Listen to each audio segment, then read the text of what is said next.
La dépression, on en parle souvent comme un simple coup de blues, une petite baisse de morale. Mais en réalité, c'est une maladie sérieuse, complexe et surtout largement méconnue. Elle peut voler l'énergie, la motivation et même le goût de vivre. Et le plus difficile, c'est qu'elle ne se voit pas toujours. Beaucoup de personnes qui souffrent le plus sont aussi celles qui affichent le plus grand sourire. Bonjour à tous et bienvenue dans le bien-être commence ici. J'espère que vous allez bien. Ici, on parle santé et équilibre naturel, avec des solutions validées par la science et inspirées des trésors de la nature.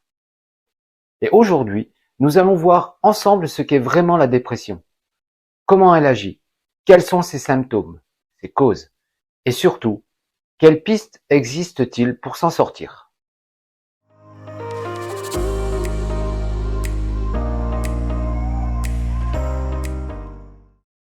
La dépression n'est pas une faiblesse, ni un manque de volonté. Ce n'est pas non plus une simple tristesse qui va passer.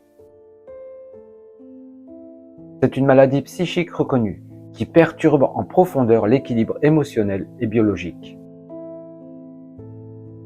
Selon l'OMS, la dépression est aujourd'hui l'une des principales causes d'incapacité dans le monde.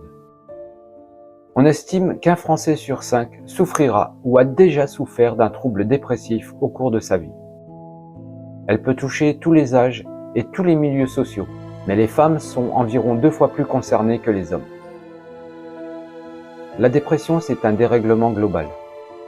Au niveau biologique, c'est la perturbation des neurotransmetteurs, comme la sérotonine, l'hormone du bonheur. La dopamine, celle du plaisir et de la motivation. Et la noradrénaline, un neurotransmetteur produit par l'organisme lui permettant d'affronter un stress. En un mot, elle vous rend au taquet. Au niveau psychologique, c'est une baisse de l'élan vital, de la confiance en soi, une vision négative de l'avenir. Et au niveau social, c'est l'isolement, la perte de liens, la difficulté à fonctionner normalement. On pourrait dire que la dépression, c'est comme si la batterie de l'âme était à plat. Et vous aurez beau appuyer sur les boutons, rien ne s'allume.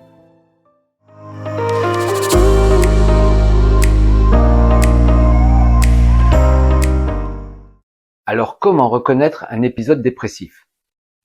Eh bien, il se caractérise par la présence d'au moins 5 symptômes parmi une liste précise, presque chaque jour, et pendant au moins 2 semaines consécutives. Une tristesse constante et une humeur dépressive quasi permanente. Une perte d'intérêt ou de plaisir pour les activités, et même celles qu'on aimait avant. Des changements de poids ou d'appétit. Des troubles du sommeil, insomnie ou hypersomnie. Une agitation ou au contraire un ralentissement. Une fatigue écrasante qui n'est pas soulagée par le repos. Une perte de confiance en soi. Un sentiment de dévalorisation ou de culpabilité. Des difficultés à penser, à se concentrer, à décider. Une vision très négative de la vie.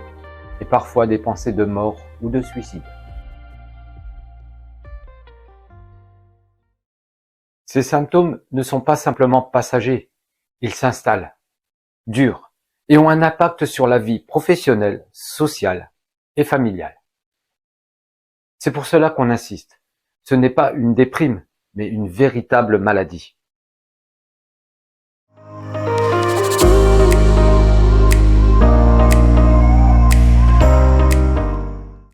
Pourquoi la dépression apparaît-elle?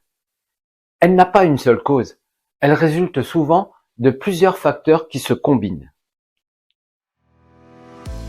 Des événements difficiles. Un deuil. Une séparation. Une perte d'emploi. Des problèmes financiers. Un burn-out. Des transitions de vie. Départ d'un enfant. Retraite. Perte d'autonomie. ou simplement la perte du sentiment d'insouciance. Des facteurs biologiques et héréditaires. Certaines personnes ont un terrain plus vulnérable. Des déséquilibres physiologiques, manque de vitamine D, carence en oméga 3, déficit en magnésium, dérèglements hormonaux, et bien sûr, l'isolement et la solitude, qui amplifient la souffrance.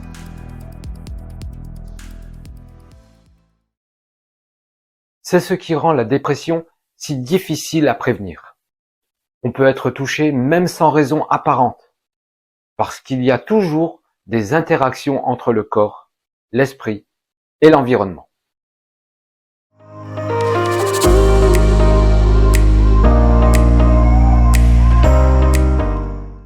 Le plus dur avec la dépression, c'est qu'elle crée un cercle vicieux. Moins on a d'énergie, moins on agit. Moins on agit, plus la culpabilité grandit. Et plus on culpabilise, plus on s'isole, on s'enfonce. C'est comme marcher avec un sac à dos rempli de pierres. Chaque jour, le poids augmente.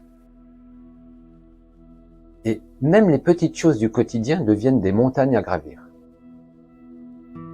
Et c'est aussi ce qui explique pourquoi on ne peut pas dire à une personne dépressive « secoue-toi, ça ira mieux ».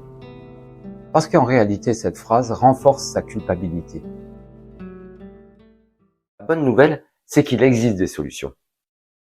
Les médicaments antidépresseurs restent le traitement classique, et bien utilisés, ils sont efficaces dans la majorité des cas. Et pour les dépressions résistantes, d'autres techniques existent.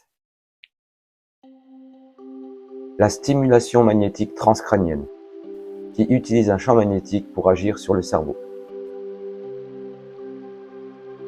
L'électroconvulsivothérapie, ce sont des électrochocs modernes, très efficaces dans les cas les plus sévères. Et même la stimulation cérébrale profonde, réservée à quelques patients dans le monde. Bien sûr, l'hygiène de vie joue un rôle clé. Une alimentation équilibrée, des mouvements réguliers et conserver les liens sociaux. Dans la médecine douce, il y a aussi le reishi, qu'on appelle le champignon de l'immortalité, et qui est utilisé depuis des siècles en Asie pour renforcer le corps et l'esprit. Mais en quoi peut-il aider face à la dépression? D'abord, il faut savoir que le reishi est un adaptogène. Cela veut dire qu'il aide notre organisme à mieux s'adapter au stress. Quand on est déprimé ou anxieux, notre système nerveux est en surcharge. Et c'est là que le reishi intervient. Il contient des triterpènes et des polysaccharides qui agissent comme un apaisant naturel sur le système nerveux. Ils réduisent l'anxiété, calment l'esprit et favorisent un meilleur sommeil. Le reishi a de puissantes propriétés anti-inflammatoires. Or, la science montre aujourd'hui que l'inflammation chronique est liée à la dépression. En réduisant cette inflammation, le reishi peut aider à retrouver plus d'équilibre émotionnel. Il agit aussi sur le système immunitaire et la régulation du cortisol, l'hormone du stress. Résultat, moins de fatigue, plus d'énergie et une sensation de mieux-être global. Le reishi n'est pas un antidépresseur. Il ne remplace pas un suivi médical. Mais il peut vraiment être un allié naturel pour accompagner la gestion du stress, de l'anxiété et de la fatigue, qui vont souvent de pair avec la dépression. Voilà pourquoi le reishi est aujourd'hui étudié comme un soutien précieux pour le mental et l'équilibre émotionnel.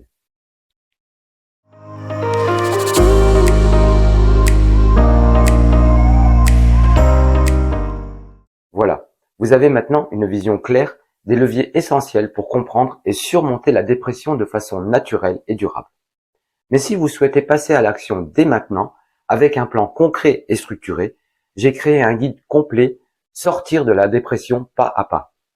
C'est un accompagnement détaillé qui vous propose des étapes quotidiennes, des exercices simples mais puissants, des rituels bien-être et des outils pratiques pour retrouver progressivement énergie, motivation et sérénité intérieure.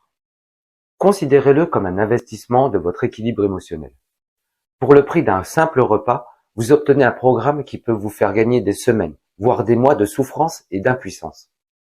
Si vous êtes prêt à amorcer un vrai changement et à reprendre le contrôle de votre bien-être mental, vous pouvez télécharger le guide en cliquant sur le premier lien dans la description ou dans le premier commentaire. C'est la fin de cette vidéo, mais nous pouvons toujours échanger des conseils dans les commentaires. Et bien sûr, n'oubliez pas de liker, de vous abonner pour recevoir les prochaines vidéos sur le bien-être et santé au naturel, et d'activer la cloche pour recevoir les notifications des prochaines vidéos. En attendant, je vous souhaite une excellente semaine et vous dis à la semaine prochaine. Au revoir.